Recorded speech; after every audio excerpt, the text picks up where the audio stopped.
Governor and Lieutenant Governor stepped out to Senator Roy. It's great to have the invitation in half a day. This is awesome to get to. I have this flag in my office, and every time I come to one of these things, I put the stuff at the top of the flag, and the flag is now leaning to the side because of all the things. I also was thinking as I was listening to all the businesses, like what would the slogan be for JRM? And I think the slogan would be, we're rich, but we don't have as much money as you think we do. And so that's kind of how we'll go through this. I've been in the job for about a year. I'm a naval flight officer by trade, and for those that don't know what that is like, think Goose and Top Gun. I just don't play piano as well, and I'm hoping to live a little longer. But I put together some thoughts, some simple thoughts on my view of the Pacific, my view of the role of ports in the Pacific, and that's on the next slide.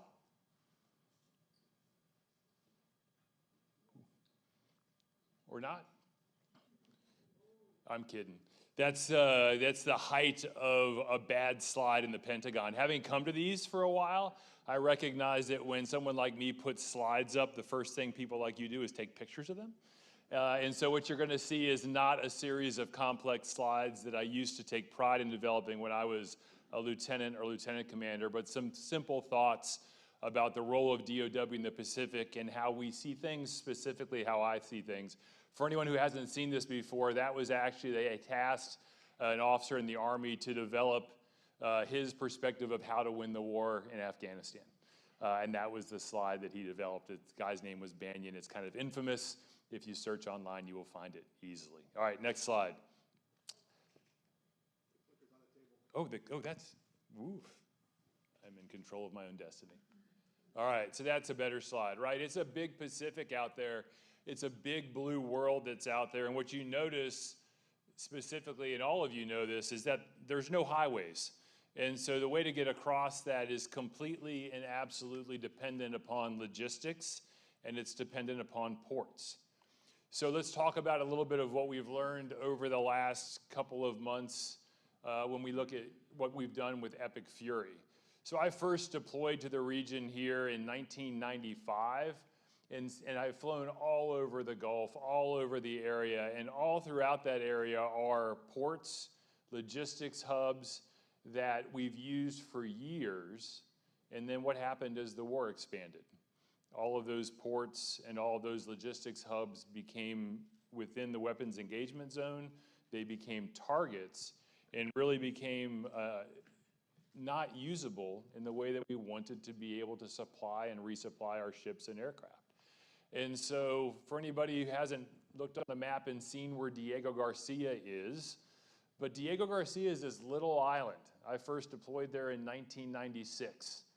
By the time I went and sent forces back there a decade later, the Department of War had kind of forgotten about Diego. And I would tell my air crews, like, hey, go to the hangar that's over here. And there's like, sir, there's no hangar over there. Like, go to the building over there. Sir, there's no building over there. And so we started rebuilding then, and one of the great points of emphasis of us right now is going back to Diego Garcia and using it as a logistics hub. And so I bring that up because even though the ocean is blue and there are no highways, Department of War focuses and our focus on certain things will drift over time. And I think Diego Garcia is a great example of that drift over time, but pointing to, at the end of the day, what you need are consistent, reliable, defended or safe supply hubs to be able to move all of the things that we need to be able to project power. This is a picture you might know a little bit better. I spend my evenings, it's interesting, there's a company called Thrift Books, and so you can buy used books anytime you're interested, and it saves you a lot of money if you want to buy books. And so one of the books that I put an order in for a long time ago and just got recently was Destiny's Landfall, which is a great book on the history of Guam, and it's awesome. It's a textbook. I never thought I would be excited about reading a textbook, but I learn something new every evening when I go through a couple of pages of that.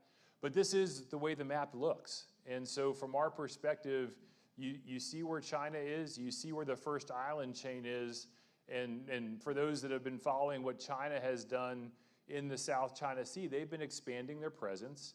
And so the Department of War is doing exactly what you would think. We can't pick things on the map. This is the geography that God gave us. And so for us, it's absolutely important to be able to bring forces in and to supply and resupply them here in the second island chain. As the governor, lieutenant governor, and senator said, Guam is the largest hub for that, and I'll talk a little bit about the Guam port. But it's really about making sure that we can land airplanes and move supplies around from Saipan down to Tinian, both airfields there. The northern airfield that was used by the Enola Gay to end World War II has been reclaimed by the Air Force Red Horse team. And we just want to make sure that we have airfields and then we can resupply with ports.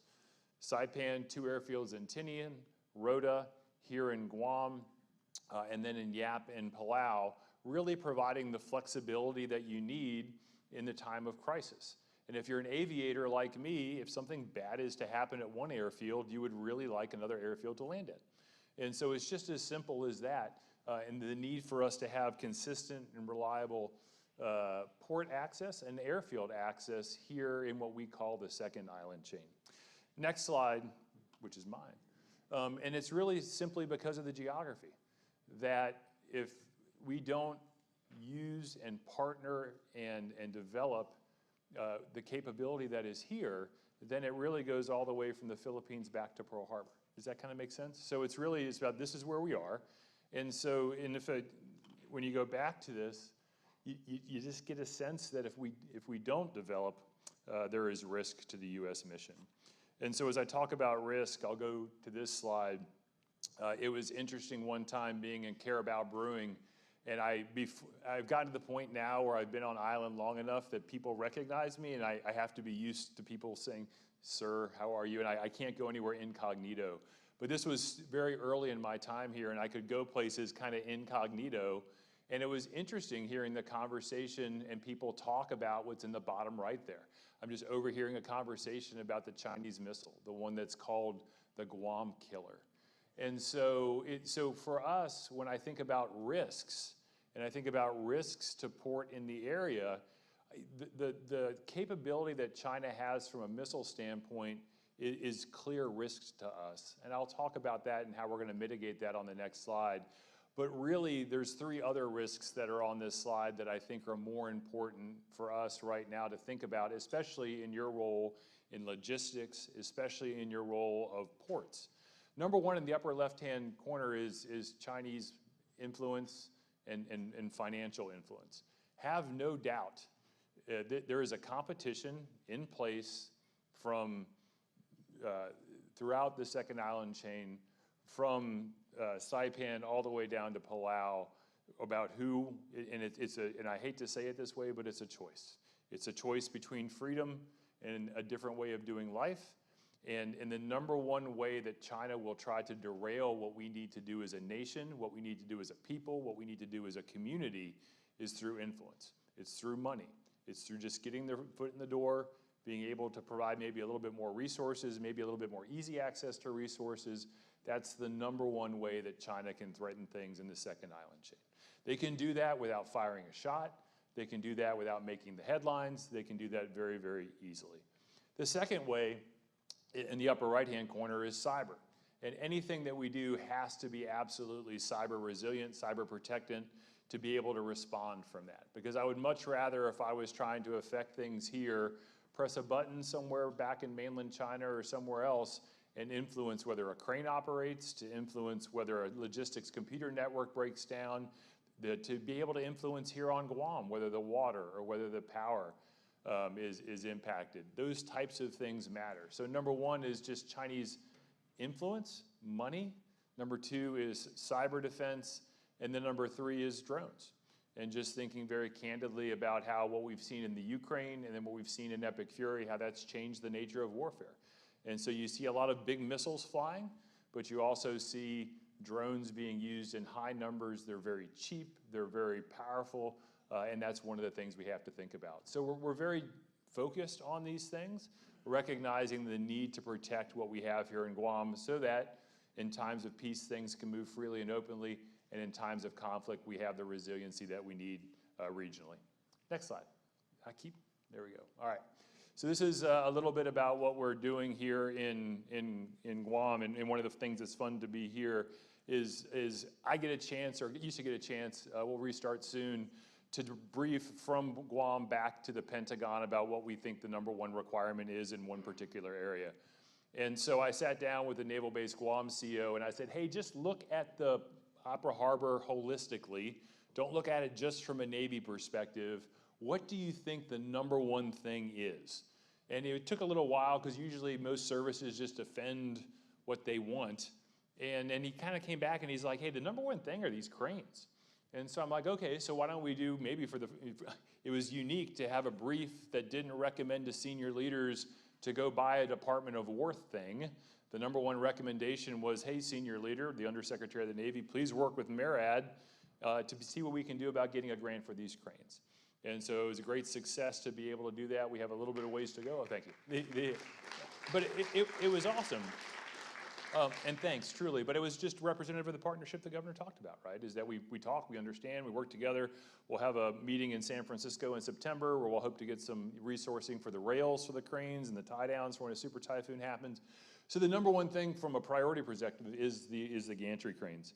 But I'll talk a little bit, and oftentimes in my job, again, trying to understand the complex history here, but when people say, what do we get locally for the Department of War presence? And this is kind of the totality of what you get. The number one thing is the glass breakwater. Named after Captain Henry Glass. It's interesting when I brief senior leaders about the fragility of that breakwater. They look at me and I'm like, it's not made of glass. And they're like, oh, thank God. And but it's interesting to see. So that was built at the end of World War II by Seabees. Our Seabees can't do that anymore.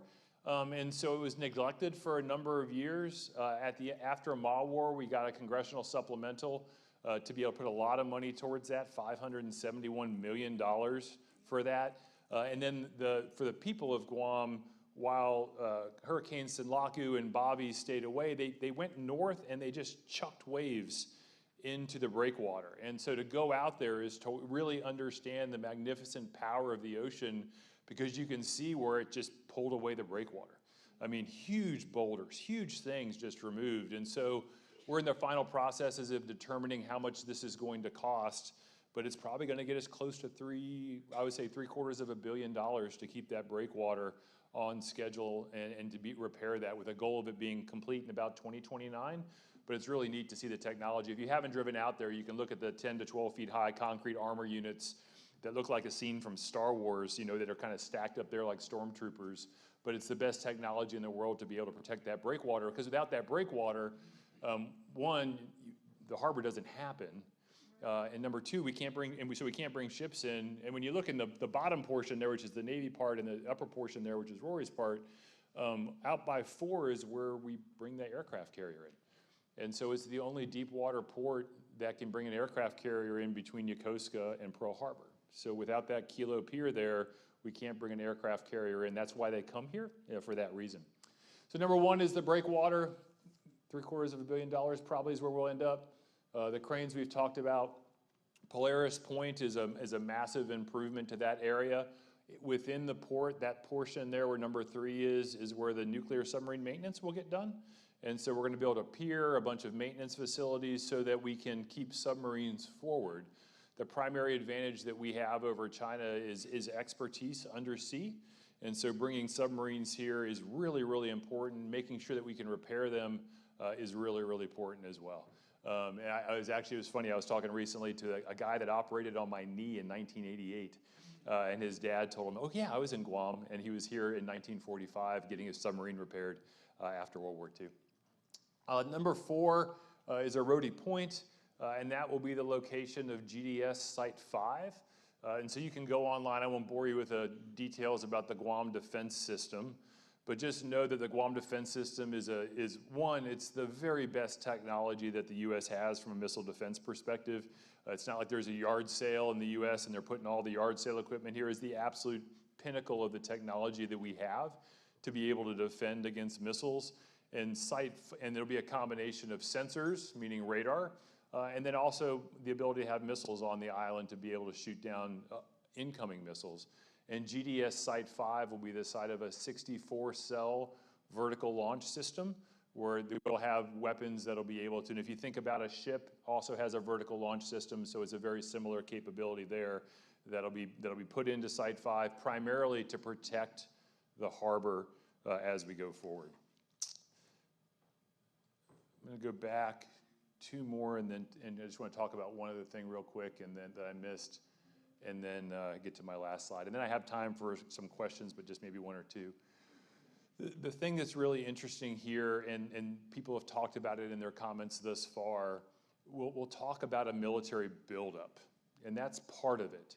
But we talk about in JRM and with JTFM is the idea of it's about building it, it's about sustaining it, and it's about operating from it. And we focus so much in the beginning about the MilCon and all the things that are getting the money getting spent to build. But really when it comes to long-term partnership, when it comes to long-term relationship, it's about understanding how we're gonna sustain that which we build and how we're gonna operate and practice from which we build. You know, it's an interesting historical note to note that the airfield from which we launched Enola Gay in the northern part of Tinian was reclaimed by the jungle. And so they could have made a decision at the time to sustain that airfield. They did not, and so we had to come back years later, push the jungle back. And those would be the same decisions that the Department of War will make in all of the different areas where we're building posture. It's not just about building it, but it's about sustaining it, those types of contracts, and it's about operating from it consistently over time to use it. And my last slide, just a couple of final thoughts. So number one, it's a big planet. Logistics are always gonna matter. Ports are always gonna matter. People like me in uniform, if you give me the opportunity, the first thing I wanna buy is a new airplane, and then maybe a torpedo to drop from that airplane, and then I'll think about the airfield with the money I have left over. It's the same thing for folks that drive ships. They want a new ship, they want missiles to fly off the ship, and then they think about the other stuff later. And those that have been doing this business for a long time, you know that to be true. So ports are always gonna matter, and the important thing is for folks in the room here to be consistently thinking about how to do things better and consistently being there when our attention moves from what we would want to buy to what we need to focus on, much like what happened in Epic Fury when we moved from trusting that we're gonna have some ports to needing to redevelop Diego Garcia. First thing, they're reliable. Wherever you are from the contracting, I've been in the Navy, like mentioned, for 34 years, a lot of time spent in doing aviation procurement, and at the top of the Navy food chain working for some powerful admirals. The number one thing is to be a reliable partner.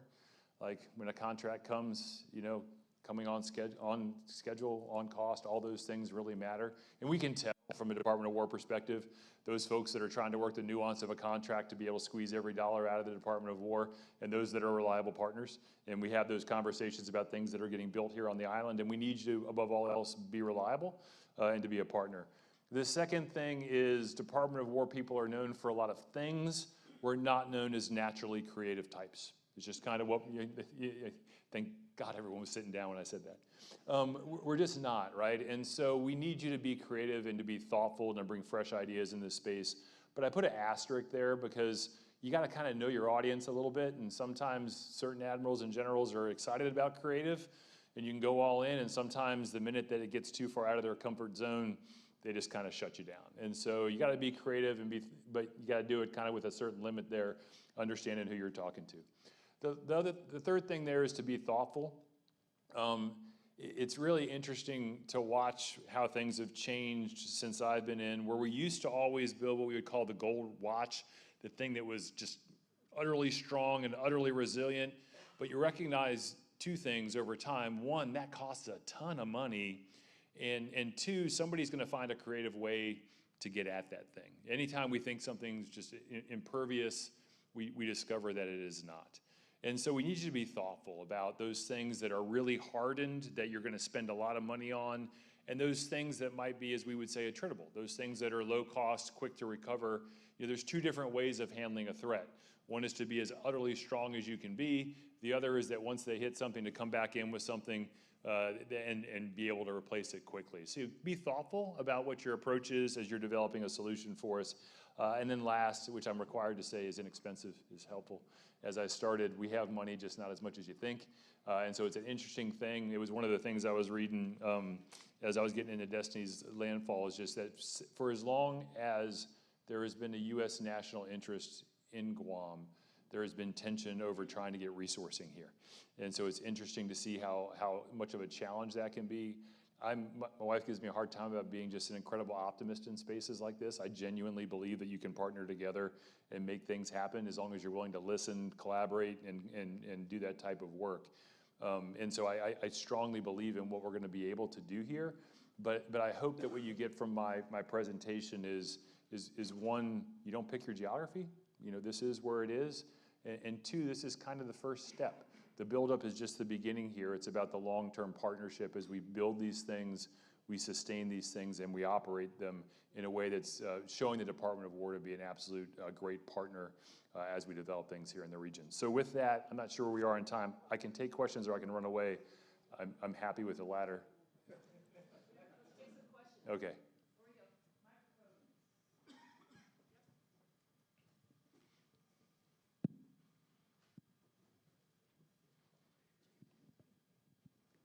Sir, thank you for the presentation. A lot of good information.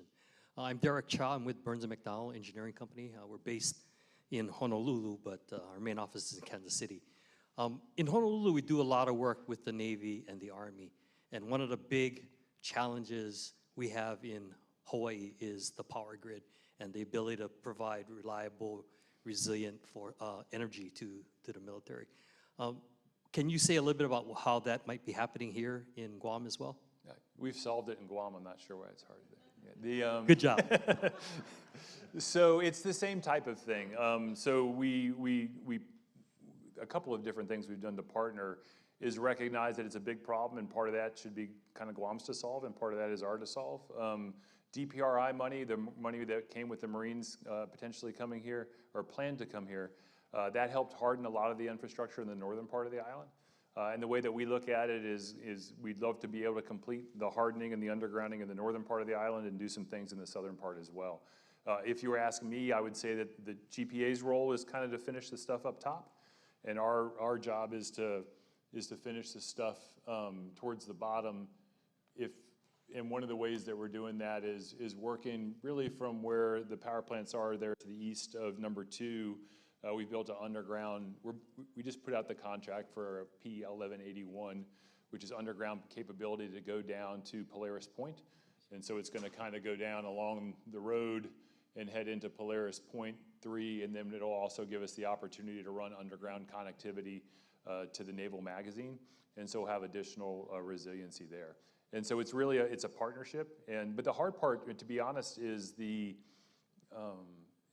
struggle, because a lot of the Guam infrastructure was built in partnership well back in the 50s. Everything from the barracks I have on my base to the Fenner Reservoir that were joint partnerships done. And so it can become really challenging because you recognize that it needs to be a partnership going forward, but it's a little bit unnatural here because Department of War's not normally thinking about the energy grid outside the fence. They're not normally thinking about IT outside of the fence. They're not normally thinking about water outside of the fence. And we have deep interests there and deep responsibilities and obligations to partner to create solutions going forward. Can I follow on with another question? So last week was the SAME industry forum, and nuclear energy came up, and the military's interest in using the island itself as for power. Can you say anything about that? I will not. And primarily because I understand all the reasons that it's a very politically contentious issue here, and any decisions about that, in a lot of places, the potential for micronuclear reactors is really, the interesting thing though, when people start thinking about microreactors here in Guam, is one of those reactors is about 5 megawatts, and Ukudu that just opened up is 197 megawatts. So it's not an either or type of thing, and so that decision would be made in great partnership with the federal government and the local government here. I would offer that we've been safely operating nuclear power in Guam for a long time. They just float and they go into the sea. And so we've proven that we can do that reliably here in Guam, but that'll be a decision for other folks. Thanks. Not you. Oh, okay. Allison Rudder, National Lab of the Rockies. Lieutenant Governor Tenorio last week at the SAMI conference mentioned the OLDCC discussion in September, and he pointed to the undergrounding that GPA is promoting as a need to be their #1 project, especially for Gov Guam. What would be your top 3 kind of projects to discuss and to really vouch for Guam and the Department of War here in Guam? Yeah, thanks. It's a great question. So I think number one is for me, and we're working through this, so I got to figure out what I'll go on record here with. But I think number one is finishing the ports for me. I think it's really important for us to do that. And then number two for me would be either electrical or working on some element of the grid. And then there's also some water, wastewater challenges that we have. There was an agreement that Guam had with the EPA a couple years ago where they have to take one of the wastewater facilities and relocate it. And it just so happens that we have a wastewater facility at Naval Base Guam that could use a renovation. And so I think there's the opportunity to partner there as we would go forward. But we'll be working closely with the governor's office. The goal, from my perspective, and I've not done one of these, is just to make sure that we're aligned as much as possible, because I think if they hear a unified voice, it'll be more compelling for the folks that are in the crowd. And for those that aren't tracking, the recent, was it last Monday or the Monday before when we opened the Guam Public Health Center, when the governor did, that was an example of us being able to use one of these regional convenings that we did for DPRI to be able to get resourcing in to be able to do something to benefit Guam. So it was neat to see and neat to remind people back in DC of the potential there. Thank you. And just to follow up, anything similar for CNMI that you would advocate for? Yes, I think CNMI it'll be more challenging there because of the super typhoons to be able to specify the need, and we'll need to do a little bit more work there before the regional convening. The number one thing that comes to mind there is just long-term power, especially having visited the power plant on Tinian and to watch how that was decimated after Sinlaku, and I can only imagine that it getting worse in Bobby. To show a creative thing, interestingly enough, the Voice of America US AGM site that used to be in Tinian, it was kind of shut down, and we've been working about how to handle that site. We were able to take the emergency backup generators from that site and take the power, and instead of putting it into the building for them, we were able to take the power and push it out to folks out in Tinian. So we were able to provide power that way. It was kind of a neat and creative idea from one of our folks. So I think number one up in CNMI is going to be power stability, and then go from there. Thanks, Allison. Admiral, as a follow-up to that question, did I hear for your number three for Guam was the medical complex? You kind of described that. Yeah, I should. As soon as I said it, I should have. Number one for us is always yeah. Particular order, but I think the way you described. Yep. Thank you, Admiral. I guess as a follow-up to the question, no particular order of priority, you mentioned the ports, the power, but the way you described it, I think you were alluding to the governor's plans for the medical complex as one of the top priorities. No, I think so, and I would offer that when you get into a public forum eventually, every once in a while you'll whoopsies. So I think for me, the whoopsies would be focusing on ports, power, and water, and not with the number one thing, which is making sure that we have medical care for folks here, with the governor's plan. So we're actively working on that part too, so I appreciate you saying to me. That's why I'm here. Thanks.